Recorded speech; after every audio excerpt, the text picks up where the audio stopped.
네, 오늘은 5월 5일 어린이 주일이죠. 어린이 주일 공동 예배 함께 드리겠습니다. 오늘 주시는 하나님 말씀은 출애굽기 32장 7절부터 14절 말씀입니다.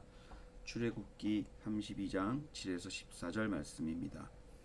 주님께서 모세에게 말씀하셨다. 어서 내려가 보아라. 내가 이집트 땅에서 이끌어낸 너의 백성이 타락하였다. 그들은 내가 그들에게 명한 길을 이렇게 빨리 벗어나서 그들 스스로 수송아지 모양을 만들어 놓고서 절하고 제사를 드리며 이스라엘아, 이 신이 너희를 이집트 땅에서 이끌어낸 너희의 신이다 하고 외치고 있다. 주님께서 다시 말씀하셨다. 나는 이 백성을 살펴보았다. 이 얼마나 고집이 센 백성이냐. 이제 너는 나를 말리지 말아라. 내가 노하였다. 내가 그들을 쳐서 완전히 없애버리겠다. 그러나 너는 내가 큰 민족을 만들어 주겠다. 모세는 주 하나님께 애원하였다.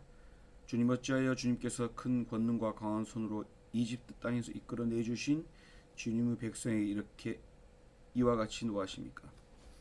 어찌하여 이집트 사람이 그들이 주가 자기 백성에게 재앙을 내리려고 그들을 이끌어내어 산에서 죽게 하고 땅 위에서 완전히 없애버렸구나 하고 말하게 하려 하십니까? 제발 진노를 거두시고 뜻을 돌이키시어 주님의 백성에게서 이 재앙을 거두어 주십시오. 주님의 종 아브라함과 이삭과 이스라엘을 기억하여 주십시오. 주님께서 그들에게 맹세하시며 이르시기를 내가 너희의 자손을 하늘의 별처럼 많게 하고 내가 약속한 이 모든 땅을 너희 자손에게 주어서 영원한 유산으로 삼게 하겠다고 하셨습니다. 모세가 이렇게 간구하니 주님께서는 뜻을 돌이키시고 주님의 백성에게 내리시겠다던 재앙을 거두셨다. 네, 이것은 주님의 말씀입니다. 네, 오늘 함께 나눌 증언 말씀 제목은 뜻을 돌이켜입니다. 뜻을 돌이켜. 오늘 성서 말씀은 제일 먼저 이집트 땅에서 이끌어낸 백성이 타락했다 이렇게 나오고 있습니다. 타락했다. 타락의 본질은 물질로 우상을 만들었다는 것입니다. 헛된 것을 만들고 헛된 것을 따르고 자기를 위하여 우상을 만들지 말라고 했던 그 약속을 어긴 것이죠. 두 번째는 고집입니다. 여기 보면 고집이 센 백성이라고 되어 있죠. 고집이 세다고 하는 말은 이전 것의 타성에 젖어 있다는 것입니다. 했던 대로 하는 거예요. 내가 원래 그랬다고, 원래 뭐 어떻다 이런 말도 있죠.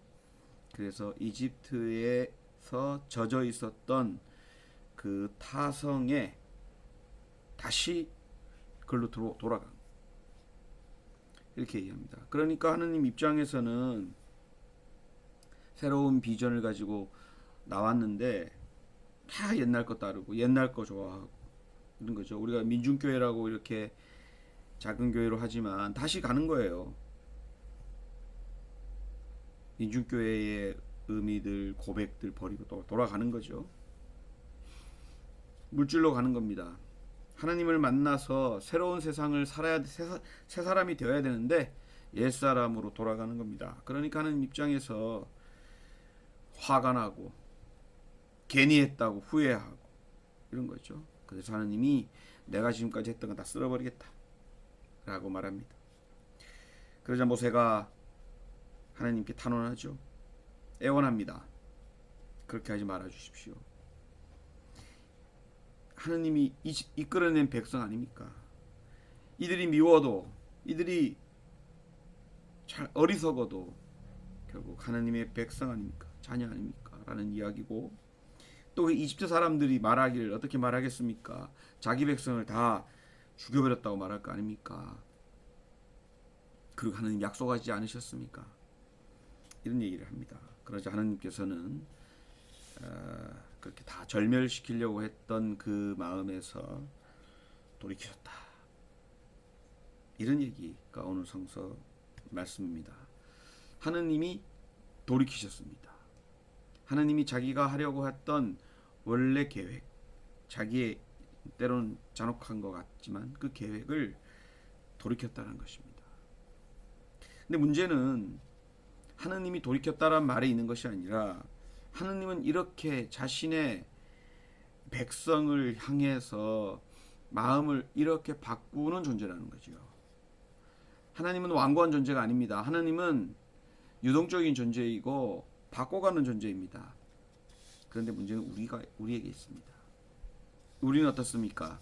하나님 바꾸시는데 하나님만 바꾸라고 하고 자신 안 바꾸는 거 아닙니까? 하나님이 다 쓸어버리겠다고 한 그 이유를 하나님이 돌이켰다면은 우리도 돌이켜야 되는데 우리는 돌이키냐는 거예요. 원인이 해소되지 않았다는 겁니다. 전 오늘 성서 말씀은 뜻을 돌이킨 하느님 읽으면서 우리 또한 우리의 욕심으로 우리가 더 잘 되려고 하는 우리 마음대로 했던 것들로부터 우리가 돌이켜야 한다.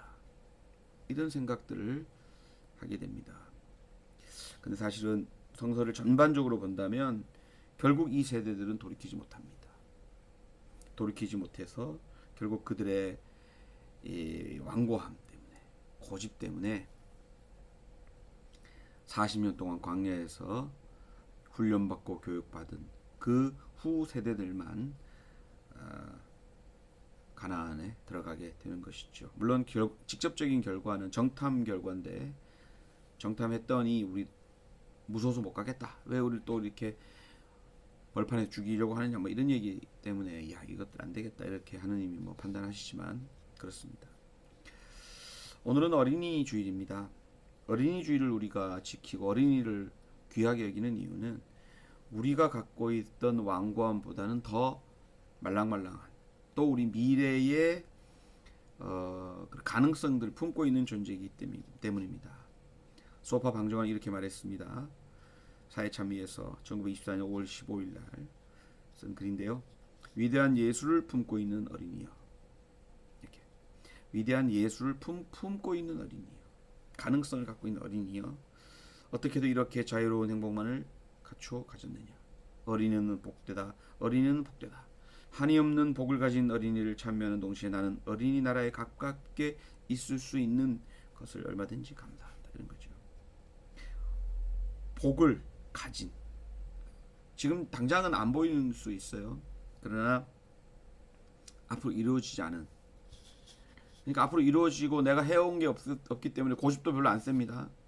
고집 센 어린이들도 있겠지만은 내가 앞으로 어떤 방향을 가야 될지 아직 열려있는 상태에 있는 어린이들 하나님께서는 우리가 완고함을 갖고 있지 않고 하나님과 함께 가능성의 존재로 어린이와 같이 가능성의 존재가 되기를 바라신다 저는 생각합니다.